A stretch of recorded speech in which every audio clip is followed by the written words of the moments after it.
Bengaluru rave party కేసులో సంచలన విషయాలు బయటకొచ్చాయి. పార్టీలో మొత్తం 101 మంది పాల్గొన్నట్టు సమాచారం. బ్లడ్ శాంపిల్స్ సేకరించి టెస్టులు నిర్వహించారు.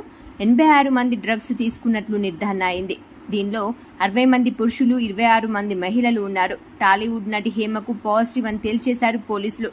పాజిటివ్ జాబితాలో హేమతో పాటు ఆశీరాయ్, పార్టీ నిర్వహించిన వాసు ఉన్నారు. త్వరలోనే వీరందరికీ నోటీసులు పంపనున్నారు బెంగళూరు పోలీసులు. బెంగళూరులో జరిగిన రేవ్ పార్టీలో నటి హేమ అడ్డంగా దొరికిన సంగతి తెలిసిందే. లేదు, నేను హైదరాబాద్ లోనే ఉన్నాను అంటూ హేమ కాకమ్మ కబుర్లు చెప్పింది. వీడియోలు కూడా రిలీజ్ చేసి తన పరువు తాను తీసుకుంది. రేవ్ పార్టీలో తన పేరును కృష్ణవేణిగా చెప్పుకుందని బయటపడింది. బెంగళూరు రేవ్ పార్టీలో హేమ పాల్గొన్నారని చెప్పేందుకు మరో ఖచ్చితమైన ఆధారం లభించింది.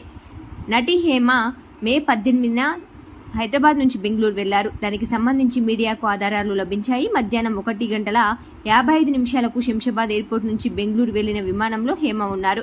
ఇండిగో 6E6305 విమానంలో హేమతో పాటు కాంతి, రాజశేఖర్ తదితరులు ఉన్నారు. హేమ తీసుకున్న ఫ్లైట్ టికెట్ కాపీ మీడియా వద్ద ఉంది. శనివారం మధ్యాహ్నం 3:15 హేమ బెంగళూరు చేరుకుంది. అక్కడి నుంచి పార్టీ జరిగిన రిసార్టుకు హేమ అండ్ కో వెళ్లారు. బెంగళూరు శివారులోని ఆదివారం రాత్రి రేవ్ పార్టీ జరిగిన సంగతి తెలిసిందే. పార్టీలో 101 మంది పాల్గొన్నారు. మద్యంతో పాటు డ్రగ్స్ తీసుకున్నారు. MDMA టాబ్లెట్స్, హైడ్రోగాంజా, కొకైన్, ఇతర మత్తు పదార్థాలు వాడారని తెలిసిందే. పక్కా సమాచారంతో పోలీసులు రైడ్స్ నిర్వహించారు. పార్టీలో పాల్గొన్న 101 మందిలో రక్త పరీక్షలు చేయగా 85 మంది డ్రగ్స్ వాడినట్లు తేలింది. అందులో నటి హేమ కూడా ఉన్నారు.